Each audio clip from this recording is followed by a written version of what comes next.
মুকুল রায়কে বিজেপির এমএলএ থেকে তৃণমূলে উত্তরীয় করিয়ে যোগদান করিয়েছিলেন, সেসব ভিডিও তো ঘুরে বেড়াচ্ছে। সবচেয়ে দুর্ভাগ্যজনক ওর ছেলের সামনে এটা কাল বলেছে। এমন ওনার ছেলে আর আমি উনার চিহ্নিত উনি করেননি, উনি আমাকে টার্গেট করেছিলেন। কারণ উনি 11-র পরে আসা মাল, উনি এখানে ব্যবসা করতে এসেছেন, 3000 কোটির মালিক হয়েছেন।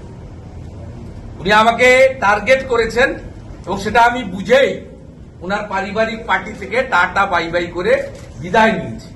মুকুলদার কাছ থেকে সব কেড়ে নিয়েছিল, যেমন মমতা ব্যানার্জিকে কংগ্রেস তাড়িয়ে দিয়েছিল, প্রণম্য প্রাতঃস্মরণীয় অটলজি তাকে শেল্টার দিয়েছে, ঠিক মুকুল রায়ের কাছ থেকে সব কাড়িয়ে নিয়েছিল কৈলাস বিজয় বর্গীজি বা বিজেপি। মুকুল রায়কে স্থান দিয়েছিল। বিজেপি উদার পার্টি, বড় মনের পার্টি, বড় হৃদয়ের পার্টি। রাজনৈতিক লোকেরা যখন অসহায় হয়, বঞ্চিত হয়ে যায়, বিজেপি তাদেরকে আশ্রয় দেয়, যদি সে আশ্রয় নেওয়ার জায়গা। মমতা ব্যানার্জিও আশ্রয় খুঁজেছিলেন। 98 সালে উনি ঘর ছাড়া হয়ে গেছিলেন। ওনার যে তপসিয়ার অফিস এনডিএর সৌজন্যে, আমি এটা বুঝেছিলাম, আমার কাছ থেকে কাড়াইনি। আর যে আমাকে বলছে যে আমি আগেই চিহ্নিত করেছিলাম, তিনি 2020 সালে, আমি 2020 সালের 23 নভেম্বর এইচডিএ চেয়ারম্যান থেকে রেজিগনেশন নিই। 2020 সালের 27 November irrigation, water resources, transport minister থেকে এবং এইচআরবিসি চেয়ারম্যান থেকে রেজিগনেশন দিই। 1 ডিসেম্বর 2020 শ্যামবাজার 5 মাথার মোড়ে এক তৃণমূল কর্মীর বাড়িতে উনি কার্যত আমার হাত পা ধরেছিলেন।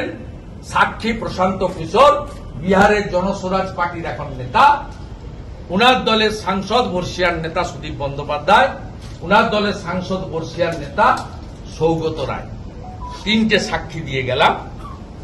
এবং আমি 17 ডিসেম্বর এমএলএ পদ থেকে পদত্যাগ করি 2020। 19 ডিসেম্বর মেদিনীপুরে লক্ষ মানুষের উপস্থিতিতে যশস্বী নেতা অমিত শাহজির কাছ থেকে পতাকা নিয়ে বিজেপির প্রাইমারি মেম্বারশিপ নিই। 18 জানুয়ারি 2021 মমতা ব্যানার্জি নন্দীগ্রামে গিয়ে বলেন, নন্দীগ্রাম আমার ছোট বোন, ভবানীপুর আমার বড় বোন, আমি এখানে দাঁড়াবো। সেদিন রাত্রেই দিল্লির নেতৃত্ব বলে, আপনাকে গুরুদায়িত্ব দেওয়া হলো মমতা ব্যানার্জিকে হারানোর জন্য। সেই চ্যালেঞ্জ অ্যাকসেপ্ট করি। 1 এপ্রিল দ্বিতীয় দফার ভোট হয়েছিল, সেই ভোটে আমি লড়ি। মমতা ব্যানার্জি 2টোর পরে বাড়ি থেকে বেরোন, হিজাব মাথায় দিয়ে জয় শ্রীরাম স্লোগান শোনেন।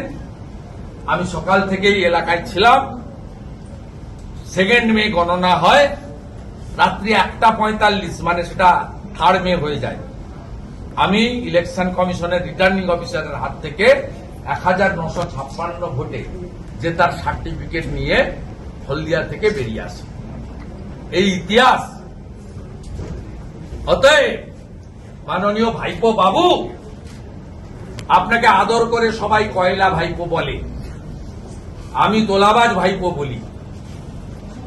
আপনি মালটা এসেছেন 2011-র পরে সাজানো বাগানে ফুল তুলতে। আপনার সঙ্গে 1500 পুলিশ থাকে, আপনি আকাশে থাকেন, চার্টার ফ্লাইট আর হেলিকপ্টারে। আপনার পরিণতি কি হবে আপনি নিজে দেখতে পাবেন। ডেজ আর নাম্বার।